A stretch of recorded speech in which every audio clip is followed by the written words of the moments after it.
వినపడుతోంది.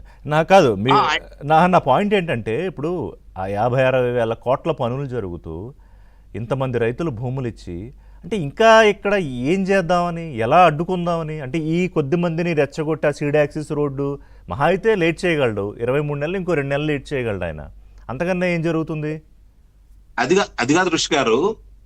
151 స్థానాలు వచ్చి 5 సంవత్సరాల్లో అమరావతిలో గడ్డి పరకను కూడా తీసేయలేకపోయాడు అతను. గడ్డి పరకను కూడా తొలగించలేకపోయాడు. అసమర్థుడు, చేత కానివాడు, పరిపాలన చేయటం చేత కాని వ్యక్తి. అతనికి రాష్ట్ర ప్రజలు రాష్ట్ర దురదృష్టం కొద్దీ 5 సంవత్సరాలు అతనికి అధికారం ఇస్తే ఈ రోజు అతను ఏంటో ప్రపంచానికి తెలిసింది. వాస్తవంగా అతను కావచ్చు, అతని కుటుంబ చరిత్ర కావచ్చు, వాళ్ళ తాత చరిత్ర కావచ్చు, వాళ్ళ తండ్రి చరిత్ర కావచ్చు, అతని చరిత్ర చూసిన తర్వాత రాష్ట్ర ప్రజలు 151 స్థానాలు ఇచ్చిన తర్వాత కూడా మళ్ళీ తిరిగి అదే అంశాన్ని బయటికి తీసుకొచ్చేసి ఈ రాజధాని పూర్తి కాకూడదు, 20 లక్షల మందికి ఉద్యోగాలు రాకూడదు, ఇతను ఆపలేడని తెలుసు ఋషి గారు.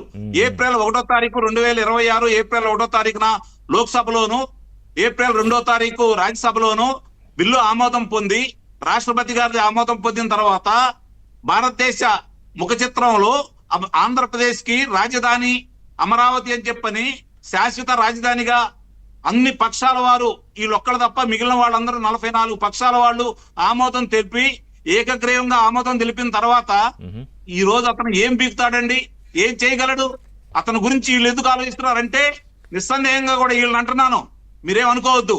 దీనికి అడ్డుపడ్డ వాడు ఎవడైనా సరే, రైతు కావచ్చు, రాజకీయ నాయకుడు కావచ్చు, వ్యాపారస్తుడు కావచ్చు, ఉద్యోగస్తుడు కావచ్చు, ఎవరైనా సరే రాష్ట్ర ద్రోహులుగానే పరిగణిస్తాను నేను. రాష్ట్ర అంశం అండి, 5,50,00,000 మందికి ముడిపడిన అంశం 13 మంది కోసం ఆపుతారా? అది కూడా న్యాయబద్ధంగా. వాళ్ళకి అన్యాయం జరిగితే మనం కూడా పోరాడదాం. రైతులకు అన్యాయం జరిగితే ఎవరు ఊరుకోవడానికి లేదు, మనం కూడా పోరాడదాం. బతిమలాడారు, తీసుకెళ్లి చెక్కులు ఇస్తా ఉన్నారు. రైతే చెప్పాడు నిన్న సాక్షి దాంట్లో, మా దగ్గరకు వస్తే గెట్అవుట్ అన్నాను, బయటికి నెట్టమన్నాను అంటే ఏంటి అహంకారం? ఎవరిని చూసే అహంకారం? ఏమనుకుంటున్నారు మీరు? రాష్ట్ర ప్రభుత్వాన్ని సవాల్ చేస్తారా? రాష్ట్ర రాజధానికి అడ్డుకు పడతారా మీరు? ఏ ఉద్దేశంతో మాట్లాడుతున్నారు మీరు? చాలా స్పష్టం ఋషి గారు. ఇక్కడ జగన్మోహన్ రెడ్డి అనే ఒక వ్యక్తి కోసం ఈ రైతులు కూడా సిద్ధపడే, ఆ రోజు ఇవ్వలేదు, ఈ రోజు ఇవ్వకుండా వాళ్ళు అడ్డుపడ్డారు. ఇది ఈ ఒక్క రోజు కాదు కదా, 9 సంవత్సరాల పోరాటం ఇది. 9 సంవత్సరాల పోరాటం, 1631 రోజులు ఆ ప్రాంత రైతులు, మహిళామ తల్లులు శాంతియుత పోరాటం చేస్తే మొన్న సిఆర్డిఏ పరిరక్షణ అంట, సిగ్గుండాలి కదా. సిఆర్డిని రద్దు చేసింది వాళ్లే. న్యాయస్థానం ముట్టిగా వేస్తే మార్చి 3, 2022 న్యాయస్థానం ముట్టికాడేస్తే మళ్ళీ సిఆర్డిని పునరుద్ధరించారు. శాసనమండలి రద్దు చేస్తా ఉన్నారు. ఏమీ పీకలేకపోయాడు, ఏమీ చేయలేకపోయాడు. అసమర్థుడు, పిరికివాడు. అతని గురించి చాలా ఎక్కువగా ఎలివేషన్ ఇస్తున్నారు. చేతగాని చవట దత్తమని చెప్పని ఈ రోజు రాష్ట్ర ప్రజలందరూ కూడా తీర్మానం చేసి కూటమి ప్రభుత్వానికి 124 స్థానాలు ఇచ్చారు.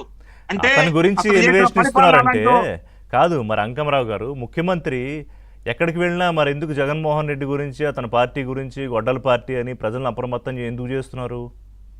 ఆ ఒక్క మాట చెప్తాను ఋషి గారు, నాకు సమయం ఇస్తే దాని గురించి వివరంగా చెప్తాను నేను. అంటే క్లుప్తంగా చెప్పండి. మళ్ళీ సాహెబ్ గారిని కూడా అడుగుతాను ఇదే ప్రశ్న. క్లుప్తంగానే, చాలా క్లుప్తంగానే. చంద్రబాబు నాయుడు గారు కావచ్చు, పవన్ కళ్యాణ్ గారు కావచ్చు, లోకేష్ గారు కావచ్చు, జగన్మోహన్ రెడ్డి నామస్మరణ చేయటం అనేది చాలా తప్పు.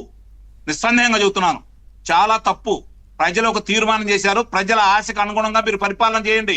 ఎవరి జగన్మోహన్ రెడ్డి 11 స్థానాలకు పరిమితమైపోయిన జగన్మోహన్ రెడ్డి గురించి మీరు ఎందుకు మాట్లాడుతున్నారు? మీరు అతను చేసిన అరాచకాలకు శిక్షలు ఏంటి ఋషి గారు? వాళ్ళ అరాచకాలకు శిక్షలు జైల్లో పెట్టండి. అది ప్రజలు కోరుకుంటున్నారు. గొడ్డల పార్టీ అనేది చంద్రబాబు నాయుడు గారు తప్పు చేసి ఆల్రెడీ శిక్షలు వేసిన వాళ్ళ మీదే పెద్ద ఏదో అన్యాయం జరిగిపోతోంది, దేశంలో ఘోరం జరిగిపోతోందని మొదలు పెట్టారు. దాని మీద ఇప్పుడు సోషల్ మీడియాకి ప్రభుత్వం మీద ఒక టాస్క్ ఫోర్స్ పెట్టాల్సి వచ్చింది. అంటే అంత దారుణంగా ఉంది ఆంధ్రప్రదేశ్ లో పరిస్థితి. దారుణంగా లేదండి, పరిపాలన దారుణంగా ఉంది. మీరు ఒప్పుకోకపోయినా పరిపాలన దారుణంగా లేదు, పరిపాలన దారుణంగా ఉంది. సరి చేసుకోవాల్సిన ఆవశ్యకత వచ్చింది. ఓకే, అది మీ అభిప్రాయం. దాన్ని సాహెబ్ గారిని అడుగుతాను నేను. ఒక చిన్న బ్రేక్ తీసుకుంటా. సాహెబ్ గారు, చాలా పెద్ద విషయం, పరిపాలన దారుణంగా ఉందని అంకమరావు గారు అన్నారు. అంటే తప్పు ఎక్కడ జరుగుతోంది అంటే ఏ విషయమైనా, అది రైతుల విషయం కావచ్చు, రాష్ట్రంలో క్రిమినల్స్ విషయం కావచ్చు, లేకపోతే ఏదో వీడియోల పేరుతోటి ఇంకోటని అసలు జర్నలిస్టులు కాని వాళ్ళు కూడా ముసుగేసుకుని చేసే ఈ పిచ్చి పిచ్చి పనులు కావచ్చు, దాని మీద బహుశా మీరు చాలా లేట్గా రియాక్ట్ అయిన తీరు కావచ్చు, ఒకేసారి అగ్రెసివ్ రియాక్షన్ కావచ్చు, ఇవన్నీ భిన్నాభిప్రాయాలు కలగజేస్తున్నాయి రాష్ట్రంలో.